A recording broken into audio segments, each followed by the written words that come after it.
Santai Bareng Amerta. Masih sama bintang tamu yang sama nih, sama Kang Arul. Kalau di episode pertama kemarin kan kita bahas tentang seberapa penting sih ya Kang buat dosen itu nerbitin buku. Nah, sekarang kita tanya sama Kang Arul, tips buat nulis buku tuh gimana sih Kang? Tips buat nulis buku itu untuk dosen ya, biar tenang hasilnya ini. Pertama, rekeningnya harus banyak duit gitu.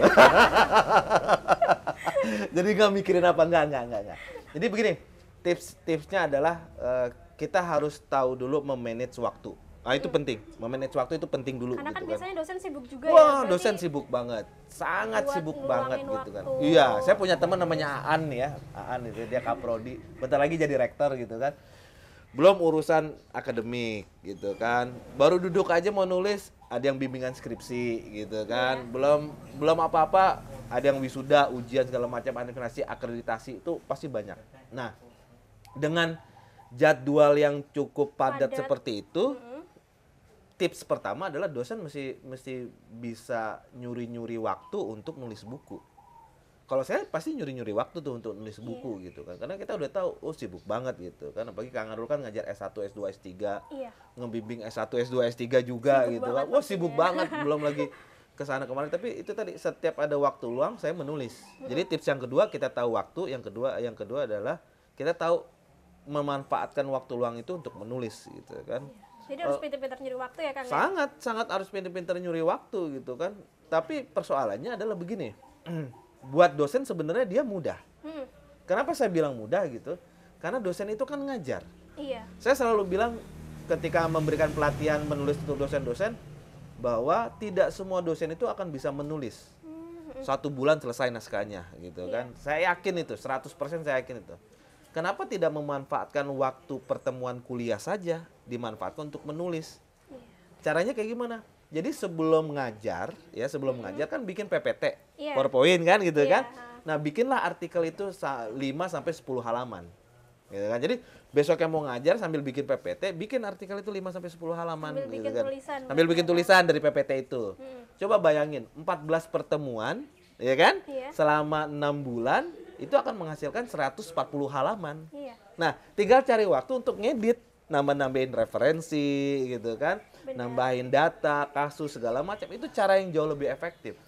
Karena beda loh. Kalau Kang Arul kan sekarang udah mulai kapanpun bisa nulis. Tapi banyak dosen yang tidak bisa kapanpun bisa nulis. Nah, salah satu caranya itu, dan itu yang paling efektif. Berarti nyelipin waktu di sela-sela Betul gitu loh. Jadi dia sambil mendayung 3-4 pulau terlampaui gitu kan. Jadi besok, gue mau ngajar ini nih. Oh teorinya ini, ya udah bikin PPT-nya selesai. Setelah selesai bikin PPT-nya, salin ke Microsoft Office.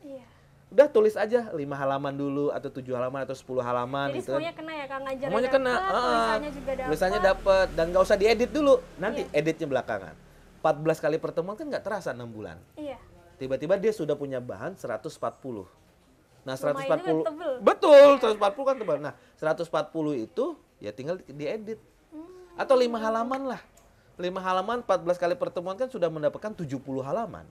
Kan tinggal tambahin contoh kasus, tinggal tambahin teori, definisi. Itu tips yang ketiga, itu jauh lebih efektif gitu loh. Artinya saya ingin mengatakan bahwa nggak ada tuh istilah sebenarnya dosen nggak bisa nulis. Karena dia memang dosen.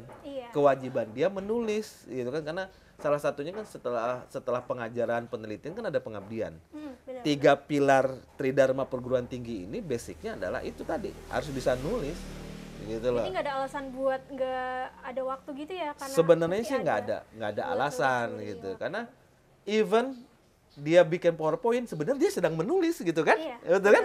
Seperti ketika dia bikin PowerPoint itu dia sebenarnya sedang menulis gitu. Cuma itu tadi bahwa banyak dosen yang menulis itu menggunakan rumus anak tangga. Apa itu rumus anak tangga? Rumus anak tangga adalah kalau seandainya mau ke atas harus dari step yang pertama dulu. Ya, anak tangga pertama dulu. Padahal menulis itu harusnya dibebaskan. Ya kan? Jadi kalau seandainya dia sudah punya 14 pertemuan, 14 bab, silakan nulis dari bab yang mana saja. Yang dia inginkan gitu. Karena bisa jadi ketika dia menulis bab 1, dia mentok deh. Gitu kan? Ini datanya saya cari di mana lagi, jurnalnya belum ketemu gitu. Akhirnya writer block gitu. Akhirnya udahlah, gua nggak mau nulis lagi lah di sini di bab 1. Akhirnya mandek di situ gitu kan. Jadi kalau seandainya ingin nulis udah bab berapa aja. Penting nulis dulu. Ya penting nulis dulu. Oh, gue bisanya bab 13, udah bab 13 tambahin bab ini. Dan tips yang selanjutnya adalah punya waktu rutin. Nah, itu penting. Harus konsisten ya nulisnya. Harus konsisten gitu kan. Dan saya biasanya memang alarm handphone saya itu selalu hidup di jam 3.30, 4.30 sampai jam 5. Jadi jam 3.30 tuh pasti alarm handphone bunyi, saya balikin nyawa. Di rumah kita punya istilah balikin nyawa gitu. Jadi santai-santai dulu. Nanti jam 4 udah saya mulai nulis. Even cuma 1 halaman. Yang gitu penting konsisten ya tiap hari konsisten. Kayak ada one day one page. One day one page gitu kan. Jadi besoknya juga nulis 1 page lagi atau 1 paragraf. Pokoknya setiap hari harus ada. Jadi konsepnya itu menjadi lebih enak gitu kan. Jadi buat saya sih sebenarnya ini tips yang mesti dihadapi oleh dosen dengan itu tadi kendala-kendala yang sangat luar biasa itu. Sebenarnya nggak ada alasan gitu loh. Nggak ada alasan karena pasti ada waktu yang bisa dipakai juga ya. Betul. Yang kedua juga kan kita punya aplikasi. Aplikasi di handphone, aplikasi di laptop. Kita tinggal install saja pakai Google Docs segala macam, tinggal diklik mic-nya, kita ngomong, dia langsung ngetik. Iya. Kita ngomong langsung ngetik. Betul, speak to text gitu kan. Speak to text itu. Di handphone juga gitu kan, tinggal kita ngomong, dia akan diketik. Yang kedua juga, misalnya kita mau mengutip nih, misalnya ngambil buku dari sini nih. Kalau kita ngutip 1 halaman ini, kita potret, kita scan, langsung bisa konversi menjadi teks. Jadi sebenarnya aplikasinya banyak gitu kan. Apalagi sekarang udah banyak fitur-fitur yang memudahkan dosen nulis ya. Betul. Belum lagi nyari jurnal juga, banyak banget kan website yang bisa kita cari buat jurnal untuk referensi. Jadi sebenarnya fasilitasnya udah ada, semuanya sudah aktivitas sehari-hari juga ngajar, bikin PowerPoint, tinggal kemauan aja sih sebenarnya gitu. Kemauan harus ini juga ya. Betul, harus tinggi. Kuat, harus tinggi karena konsistensi menulis 1 halaman per hari itu susah loh. Iya, benar. Susah. Mungkin sekarang lagi semangat. Besoknya semangat. Hari ketiga hilang. Dan kebiasaan nih, saya melihat kebiasaan. Dosen itu kalau nulis buku itu selalu cari waktu. Iya. Jadi sebulan harus selesai, sebulan harus selesai. Tapi sementara dia sehari-hari pekerjaannya bukan sebagai penulis. Iya. Kalau saya penulis kan saya bisa tuh nyelesain buku saya yang 600 halaman tuh saya nyelesainnya 21 hari. Kalau penulis ya kalau saya penulis karena memang saya memang menulis kan. Tapi kalau dosen kan nggak bisa dia sebulan dia harus nulis gitu kan. Karena itu tadi tidak biasa menulis. Maka bikinlah kebiasaan itu. Dia di change gitu kan. You have to change your habit gitu loh. Iya. Dari menulis 1 bulan ingin jadi 1 buku ya sudah nggak apa-apa kita nulis 6 bulan. Ya, malamnya sebelum mau ngasih kuliah kita bikin PowerPoint. Dari PowerPoint itu di print menjadi teks, dari teks itu kita benerin dikit-dikit. Jadi nggak buru-buru juga. Jadi nggak buru-buru. Nanti itu tadi akhir kuliah pas mereka UAS itu kan kita ternyata sudah punya 140 halaman. Tinggal kita tambahin referensinya, contoh kasusnya. Jadi ada data tambahan juga. Betul. Gitu ya. Jadi jangan pernah membuat menulis itu sebagai aktivitas baru. Karena dosen loh. Karena dosen menulis pasti ya. Karena dosen pasti menulis minimal PowerPoint. Gitu kan? Iya. Jadi bikinlah itu aktivitas yang menyenangkan, yang keseharian dan menjadi biasa. Ya, tapi kan pasti ada beberapa dosen itu yang mengalami writer blocks ya. Betul, betul. Cara ngatasinya itu gimana kan buat dosen-dosen yang kadang tuh mengalami fase itu? Ya, pertama kurang baca. Saya yakin begitu gitu loh. Dosen yang kayak teman saya Aan itu dia kurang baca, mikirnya nyari duit mulu gitu kan. Karena bisnis dia banyak gitu kan, bisnis dia sibuk banyak. Juga mungkin Sibuk juga gitu. Tapi ada dosen memang yang aktivitasnya tidak hanya di dosen kan. Ada yang dia beraktivitas di luar gitu kan, jadi konsultan, jadi ini.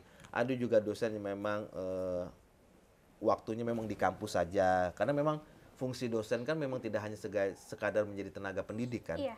Dia juga dimanfaatkan oleh masyarakat juga sebagai bentuk pengabdian gitu kan. Tapi memang itu tadi kadang-kadang ketika kita menulis aktivitas kita membuat kita tuh jarang baca. Iya. Jarang update jurnal, jarang update segala macam gitu. Jadi yang harus dilakukan adalah memang kalau Kang Arul ya, tips Kang Arul adalah Kang Arul tuh bikin folder-folder.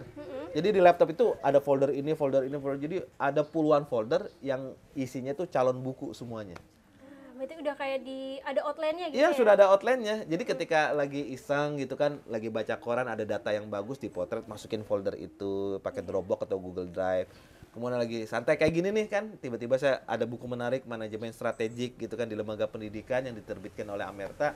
Oh ada satu halaman yang bagus, udah saya potret, saya masukin folder itu. Jadi buat referensi juga. Buat referensi nanti gitu kan. Iya, Jadi iya. nggak langsung ada buku langsung di situ gitu. Nah, kelemahan writer's block itu adalah penulis dosen Iya. itu tidak punya konsep utuh. Jadi yang namanya menulis buat mereka itu, oke, gue duduk di depan komputer, kemudian buku-buku referensi itu ditumpukin semuanya, Banyak banget. banget gitu kan, baru dia akan nulis dan mengira seminggu akan selesai. Kan nggak bisa. Cuman butuh waktu juga ya Butuh buat waktu nulis. gitu kan. Bisa jadi ketika dia duduk di komputer malah hilang. Semangatnya hilang, ininya hilang gitu kan. Gara-gara apa tagihan listrik, token listrik bunyi segala macam gitu kan. Akhirnya di depan ada makanan dia makan, nulis status ya Allah ingin nulis buku nih tapi nggak selesai gitu kan. Jadi dosen menulis itu seperti dia ingin menjadi superpower, superman, superwoman yang dalam sebulan selesai. Nggak bisa gitu loh. Jadi bertahap juga ya, nggak Harus bisa bertahap. instan gitu, Nggak bisa ya? itu karena profesinya bukan Penulis. nulis gitu loh. Kalau dosen yang betul-betul nulis dia pasti bisa, tapi kalau yang bukan penulis dia harus punya konsep dulu. Jangan sampai ketika dia nulis satu bab lagi berbicara definisi, tapi dia tidak punya buku referensi definisinya. Iya. Kemudian dari definisi bicara kasus, dia mesti nyari dulu. Nah itu yang Kang Arul hindari adalah mencari referensi saat nulis. Iya, benar banget. Jadi jangan sampai ketika nulis nih, oh gue ingin contoh kasus tentang ini, nyari dulu. Itu kan memotong waktu yang panjang. Iya, Iya kalau ketemu di online. Kalau enggak, ya. Kalau enggak kan gitu kan. Iya, benar-benar. Meskipun sekarang banyak jurnal segala macam kan itu kan memotong gitu kan. Jadi pastiin dulu yang di folder yang Kang Arul buat itu semua datanya udah dapet. Jadi nanti kita tinggal sambil lihat, sambil nulis. Ngejahit. Iya. Nah, istilahnya ngejahit gitu kan. Jadi semua datanya di folder udah lengkap. Seandainya Kang Arul nulis 10 bab nih. Kang Arul pastiin dulu nyusun data-data yang ingin ditulis itu sudah lengkap. Itu bisa setahun, bisa 2 tahun. Kalau nulis Kang Arul cepat, bisa 15 hari selesai, 300 halaman, 400 halaman cepet bisa. ya, Kang? Karena saya tidak menulis sambil digging informasi. Berarti udah ada informasinya dulu. Di foldernya udah baru lengkap nulis. gitu loh. Jadi Iya. di Microsoft Office-nya udah saya capturean yang tadi kan, capturean gambar saya taruh, kutipan jurnal saya taruh, ini semua saya taruh. Setelah semuanya udah saya yakin selesai, udah saya duduk, saya nulis. Ya, jadi udah ada bayangannya juga ya, kayak harus ini, habis ini ngapain. Iya ngapain, betul. Apalagi setelah nulis kan bayangannya, wah gue dapat royalti sekian juta nih kan. Nah itu motivasi banget untuk mau writer's block kayak gimana gitu. Tapi kalau Kang Arul orang memang nggak bisa memaksakan diri. Iya. Jadi kalau misalnya udah writer's block nih, aduh udah susah nih. Ya Jadi udah. mending istirahat dulu Saya sebentar istirahat ya. ya nonton Korea di Iya. Netflix atau India gitu kan. Jadi lebih enak gitu kan. Kan banyak kembaran Kang Arul juga di Korea kan gitu. Sebagai Nah ya, buat Sobat K-drama. Amerta tuh barusan udah dikasih tahu beberapa tips untuk menulis buku. Jadi nggak Ya. ada alasan itu buat nggak ada waktu, Betul. nggak ada ide, nggak ada apa. Karena semuanya itu ada kalau kita itu mau Ya, coba. manajemen diri aja yang penting. Iya, Manajemen diri, benar. waktunya gitu kan. Dan sebenarnya dosen itu tadi saya ulangi lagi punya potensi. Karena mereka udah punya bahan. Iya, Bahan benar. ajar mereka gitu loh. Gitu. Nah ya, buat Sobat Amerta yang masih punya tulisan, skripsi, tesis, disertasi, ataupun hasil penelitian, bisa banget loh dikirimin ke kita, ke Media Amerta. Nanti dari kita itu langsung diproses dari editing naskah, cover, layouting, dan lain-lainnya. ISBN ISBN juga dan udah beranggota anggota IKAPI. IKAPI. Jadi segera langsung kirimin naskah ke Media Amerta. Ya.